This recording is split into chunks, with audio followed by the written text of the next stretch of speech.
Hi there, my name is Rowan Klickner. Today I'm going to be teaching singer-songwriter piano chord basics for you to be able to make your own songs. Now we will only be talking on the basics, but I do think that it would be very helpful to write down some of the vocab words that I will mention in this and also some of the patterns that I teach for you to be able to look back on later. Our objectives to learn by the end of the video are to be able to create a major or minor scale all on your own, starting with any note on the piano. You will also be able to turn any scale into a triad or octave chord. And lastly, we will learn how to make inversions of triads. If this sounds like a lot, don't worry, I will touch on it and explain it in more detail later on in the video. Okay, so let's first learn how to identify which note is which. As you can see, the piano continues to have patterns. The pattern that I think is the most useful is to find these two sharps and flats and these three sharps and flats and mark this as a pattern, okay? The white key directly below this black key is C. And then from there you can just count C, D, E, F, G, and then it starts with A. A, B, C, D, E, F, G. For the first couple of weeks, don't get discouraged. You probably will have to count up to your keys to figure out which note is which. But eventually, you will be able to identify them without having to count. Okay, so now that we know that, let's find our C. Another thing that you can use to find C is look for the piano's logo, and that's the middle C. This is the middle C. From here to here is a whole step. From here to here is a half step. You're going to need to know this in order to be able to create minor and major scales. Now you may be wondering, what about here to here? This is from a white key to a white key. Maybe you're thinking that's a whole step. Maybe that's a half step. This is actually a half step. So from E to F and from B to C, that's a half step. It's a little bit tricky, but I know you can get it. Okay, now get your pens and pencils ready because here's some more patterns that you're going to need to know, and I suggest that you write these down. So now that you know what a whole step and a half step is, I want you to know that a major scale is created with a whole, half, whole, half. That's how you make any major scale starting on any key. Let's do it on E now. This one will be a little bit more of a challenge. Here's E. We're going to go whole, half, whole, half. Practice doing this with a couple more keys and see if you can figure it out yourself. Let's move on to how to figure out a minor scale now. My favorite minor scale is A minor, and it is also the easiest to teach, so let us do A minor. Here's A. We're going to go whole, half, whole, half, whole. You hear how it sounded a little more dense and kind of sad or scary? That's how you can tell it's a minor scale. Let's do another one. Since we did so many major, we might as well do a couple minors. But I don't want to overload you with a bunch of information, so let's just do one more. Let's take this one slow. We're going to start on C. We're going to go whole, half, whole, half, whole. Also practice going down with these too. Try to remember the pattern you just did.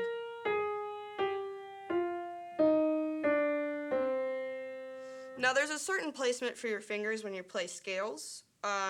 Look that up on your own. I don't want to overload you with too much information. I don't think it's necessarily that important for beginners.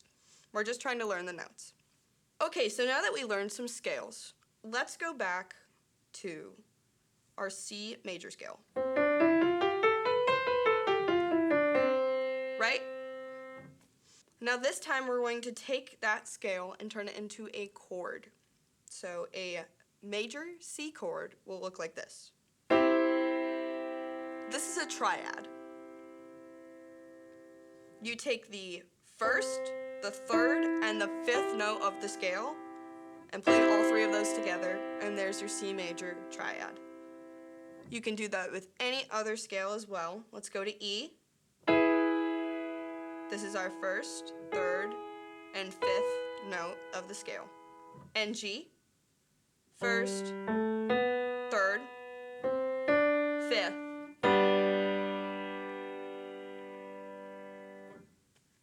And that's how you make a scale into a chord. You can do the same thing with minor scales. Here's our A minor. First, third, fifth. There's your A minor triad. Okay, so now that you know that, I'm going to teach you one more type of chord. And it is my personal favorite that I always play in my root hand or my left hand, which plays the lower notes. It's called an octave chord. So an octave chord is taking, I'm going to show you what an octave is real quick. So when you go from this C to this C, that is one whole octave, okay? We take that and we add in the fifth note of the chord. It makes it this nice, big, powerful chord that you can then take your hand, your right hand, and play any notes in the C major chord, and it will sound good. Like, listen.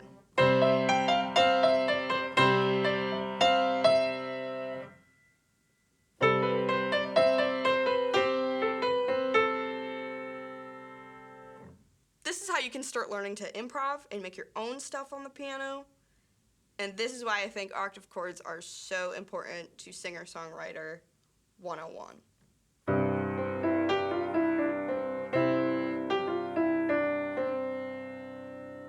Okay, so now where do you go from there? How do you make a chord progression? AKA, how do I make a song? I'm going to show you an example of one of my own songs that I made.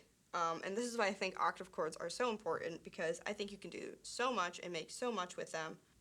My chord progression for my one song goes E, C, G, B, okay?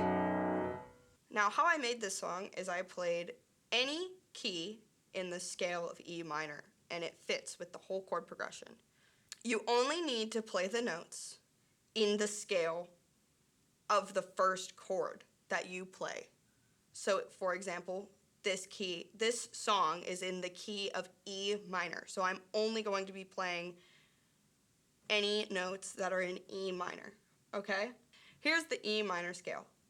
We have E, we go whole, E, we go whole, half, whole, half, whole. That's our E minor scale, okay? So watch carefully.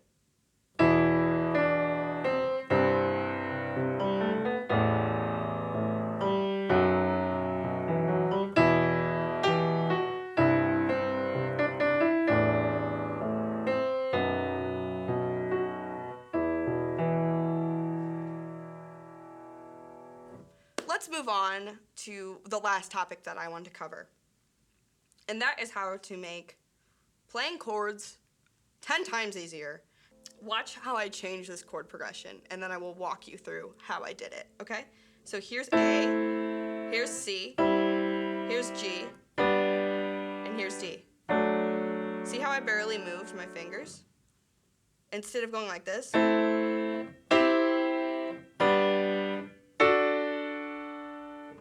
let me teach you how to make an inversion of a triad chord. Here is our C major triad chord. From here, we can change the shape while keeping the same notes. So we have C, E, G, right? 1, 3, 5. C, E, G. If you move your thumb up to the E, move your middle finger up to the G, and take your pinky and play the C, you have all the same chord, all the same keys, just in a different rearranged pattern. And then we will do the same one more time. Move the thumb up to G, move your middle finger up to C, and your pinky up to E. There's your same keys, but in a different pattern. This can be very helpful for chord progressions. Let's do the same thing now with A minor. We're gonna move our thumb up, like so. Pinky is now on A. Thumb up to E, middle finger up to A, pinky up to C. Same notes, sounding pretty much similar, just a different pattern. Now that we know how to make inversions, let's go with this chord progression that I mentioned earlier. We have A minor, we have C, we have G, and we have D. Now, how do we make this easier to play? By only moving one finger.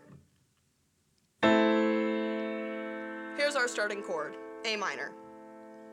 We now have to go to C major, right? So we have C and E already. We're gonna drop the thumb down to G, and now we have C, E, G in our triad. Now we're gonna go to a G major triad. This one we did not make an inversion of. It is the same, like our A minor chord. And then now we're gonna play D.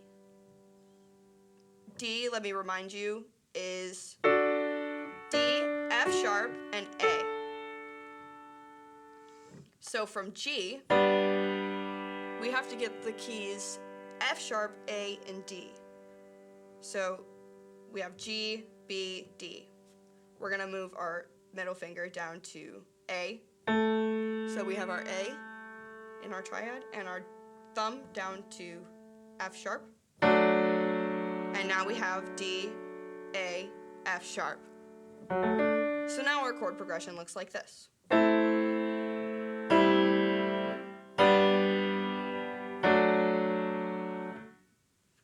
Isn't that so much easier than jumping around?